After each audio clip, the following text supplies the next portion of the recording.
My phone buzzed just as the evening light spilled through the tall windows of my living room, turning the oak floors into ribbons of gold. I balanced a steaming mug of chamomile tea in one hand and glanced at the screen. A message from Linda.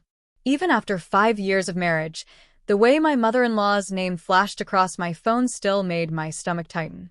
"We need to talk about putting my name on the deed," the text read, punctuated by a prim period, as if it were a done deal. For a long beat, I just stared, the soft fabric of my silk blouse suddenly feeling too tight across my shoulders. I set the mug down on the marble counter.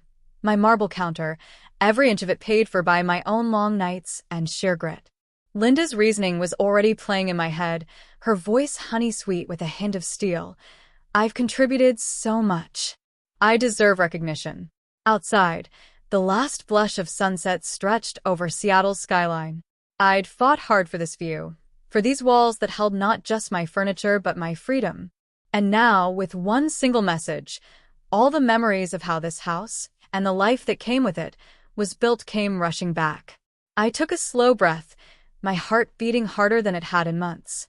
If Linda wanted to talk about contributions, it was time to remember exactly what it had taken for me to stand here, deed in hand, unshakable.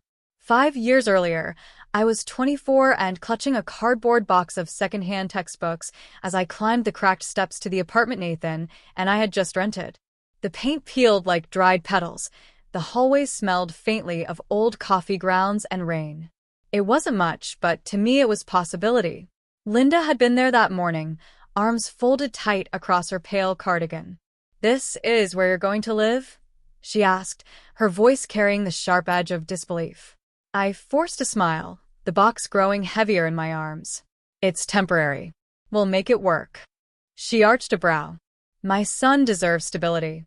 You should have waited until we could help you find something respectable." The words slid under my skin like ice. I felt the lump rise in my throat, hot and unsteady. Nathan shifted beside me, his fingers brushing my elbow in a silent plea for peace, but he said nothing. That night, after we'd unpacked what little we owned, I sat cross-legged on the thin carpet and called my grandmother, Marianne. She'd always known how to hear the quiver in my voice before I spoke. "She thinks we'll fail," I whispered. "Maybe she's right. Maybe I don't belong in Nathan's world." Grandma's gentle laugh crackled through the line. "Oh, Lila," she said, her pet name for me, drawn from my full name, Delilah Brooks. "People will measure you by their own limits.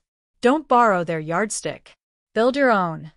Before we hung up, she told me she was mailing me something. 2 days later, a small padded envelope arrived. Inside was her old brass keychain, shaped like a tiny house. A note in her careful cursive read, "Every door you open belongs to you." I turned the keychain over in my palm until the metal warmed with my touch. My hands still trembled, but a new steadiness hummed beneath the fear. That night I pinned Grandma's note to the fridge with a chipped magnet. The next morning, I filled out applications, graduate programs, freelance gigs, anything that would stretch the thin fabric of our finances into something strong. I would not wait for Linda's version of respectable. I would build my own. The brass house-shaped keychain never left my bag. Its edges grew smooth beneath my fingertips during every late-night bus ride, every interview, every anxious pause before sending out yet another proposal. Seattle was a city that thrummed with ambition, glass towers wrapped in mist, coffee shops that never slept. I found a tiny corner table at a 24-hour cafe and made it my unofficial office. While Nathan worked long shifts at the hospital, I pieced together a life from the glow of my laptop screen, writing grant applications, pitching freelance marketing projects, and teaching myself the labyrinth of real estate law one blog post at a time. Some nights, exhaustion pressed behind my eyes until the words on the screen blurred. My nails were perpetually chipped. My hair smelled faintly of burnt espresso from hours spent near the cafe's industrial machines. But with every small assignment I landed, I felt the faint, thrilling tug of independence. It was during one of those bleary-eyed mornings that I met Maya Lopez, a sharp-witted broker with a laugh that carried across the room like a sudden burst of music. She leaned over my table, curious about the property listings scattered across my screen. "You're serious about this," she said, scanning the spreadsheets I'd been building. You ever think about getting licensed? I told her about my dream of owning a home, something sturdy, something no one could belittle. Maya's smile softened. Come by my office. I could use someone with your eye for detail. What began as an informal chat turned into a mentorship. Maya handed me thick binders of study material and a list of weekend open houses to shadow. She believed in me with a quiet certainty I'd never known from Linda, or, truth be told, even from Nathan, who still thought of my projects as a hobby. I failed the licensing exam once. The sting of it burned for days. But I kept the keychain in my palm during every practice test, whispering Grandma Marianne's words, "Every door you open belongs to you." The second time, I passed. From there, everything quickened. I closed my first deal, a modest bungalow for a young couple, then a second, then a third. The commissions weren't glamorous at first, but they were mine. By 27, I had built a quiet but thriving career, balancing marketing contracts with real estate deals until my savings account finally held enough to feel heavy. I didn't broadcast any of it. On social media, I posted only snapshots of sunsets and the occasional latte art. When Linda called, I spoke of steady work and small projects, letting her picture us barely scraping by. When the market dipped, I bought. When it surged, I sold. I learned to negotiate like a seasoned player, to recognize when silence in a meeting was more powerful than any pitch. And the day I found this house, a cedar-shingled craftsman on a quiet ridge with sweeping views of a sound, I walked through each sunlit room and felt the brass keychain grow warm in my pocket, as if Grandma were squeezing my hand. I signed the deed alone. No cosigners.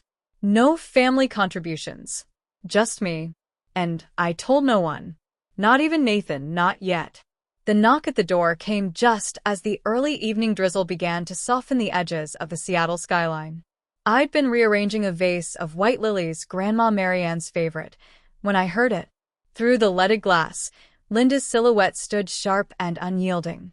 I inhaled slowly, smoothing a stray wisp of hair from my cheek before opening the door. "Delilah," she said, her umbrella dripping on the porch. "Nathan told me you'd be home. We need to talk." Her voice carried that same gentle authority that used to twist in my chest. But tonight, something inside me was different, anchored. "Come in," I said, stepping aside. Linda entered, her eyes flicking over the living room with quick, assessing glances. The soft glow of the recessed lights caught the framed black and white photographs on the wall, a photo of the craftsman at dusk, a snapshot of the market street where I'd closed my first sale. A piece of local art, stormy blues and silver, hung above the fireplace. "You've settled in," she murmured. Her gaze lingered on the grand picture window with its sweeping view of Puget Sound. "I have." I kept my tone neutral as I crossed to the Marble Island. "Tea." She waved it off and clasped her handbag tighter. "I texted you earlier." I nodded, sliding my phone onto the counter. The screen still glowed with her message. "We need to talk about putting my name on the deed." Linda cleared her throat. "You know how much I've contributed to Nathan's career, to both of you. The least you can do is recognize that. I think it's only fair that my name be added. After all, family is about sharing." The audacity no longer made my stomach knot, it almost made me smile.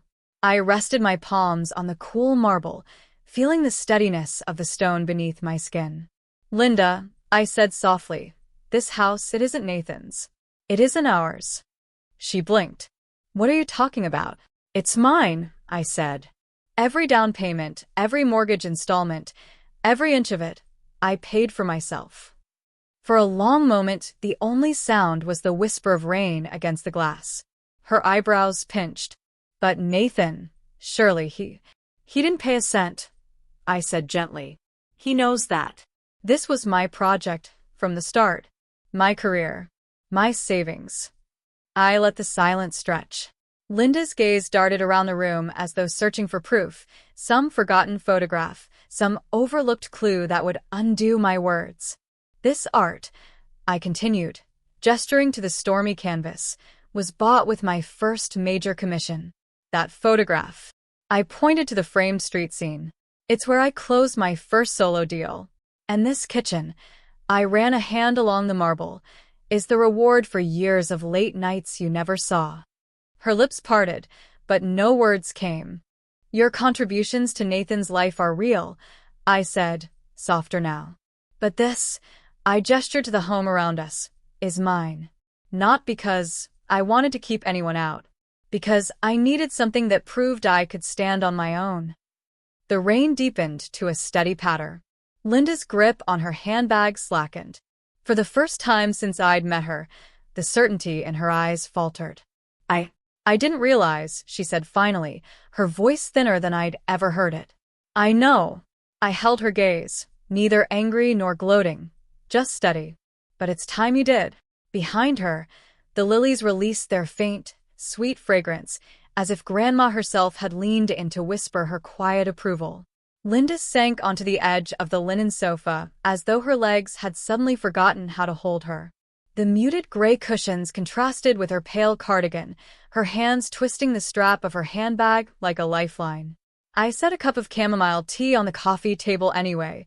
The steam curled upward, carrying a gentle warmth into the space between us. I never wanted, she stopped, searching for the right words. I only wanted to feel included, to know Nathan and you were secure. I lowered myself into the armchair across from her, the brass keychain warm in my palm, hidden from her view. Grandma's words whispered at the edges of my mind. Every door you open belongs to you. I understand wanting to protect family, I said quietly. But security doesn't come from a name on a piece of paper. It comes from respect. Linda's eyes flicked up to mine, wary. I'm willing to keep you close, I continued, my voice even. But there have to be boundaries. She swallowed. What kind of boundaries?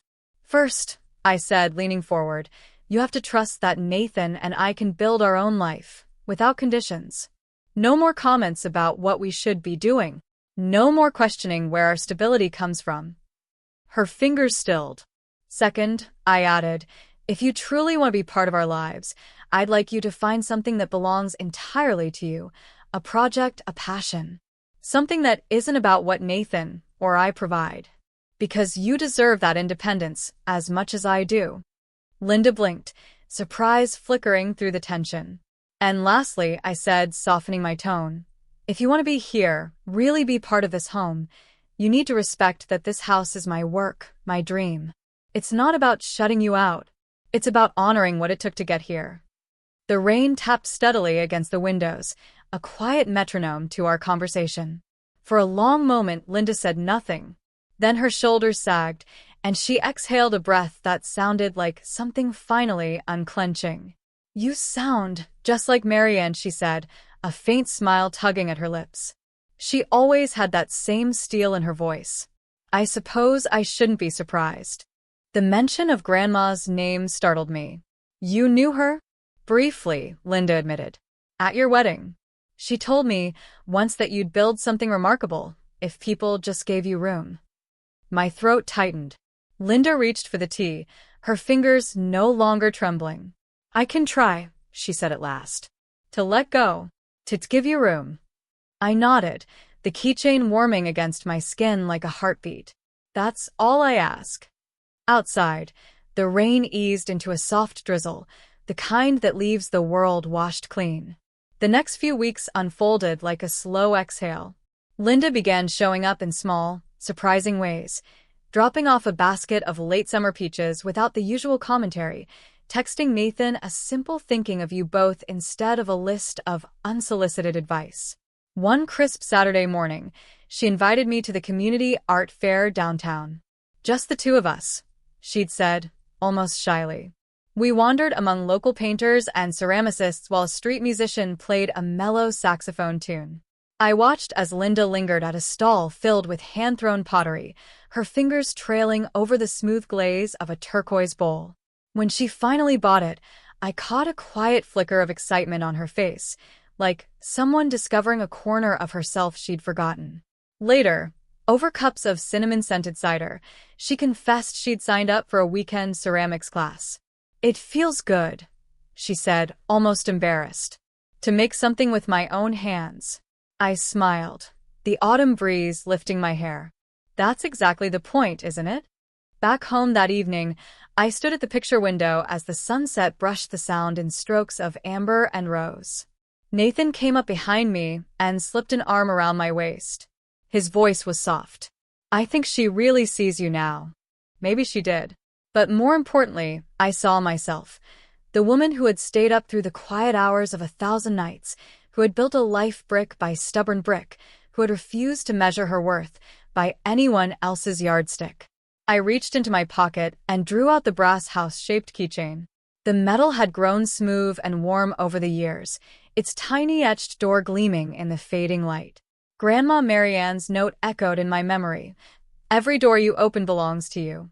I ran my thumb across the tiny door and felt a familiar steadiness settle deep inside. This house, with its creaking cedar floors and storm-gray shingles, was more than wood and stone. It was the proof of every late-night hustle, every quiet victory, every boundary drawn with both courage and grace. Behind me, the scent of white lilies lingered, fresh, sweet, and strong. I closed my fingers around the keychain and whispered, half to Grandma and half to myself. "Every door I've opened is mine, and it always will be."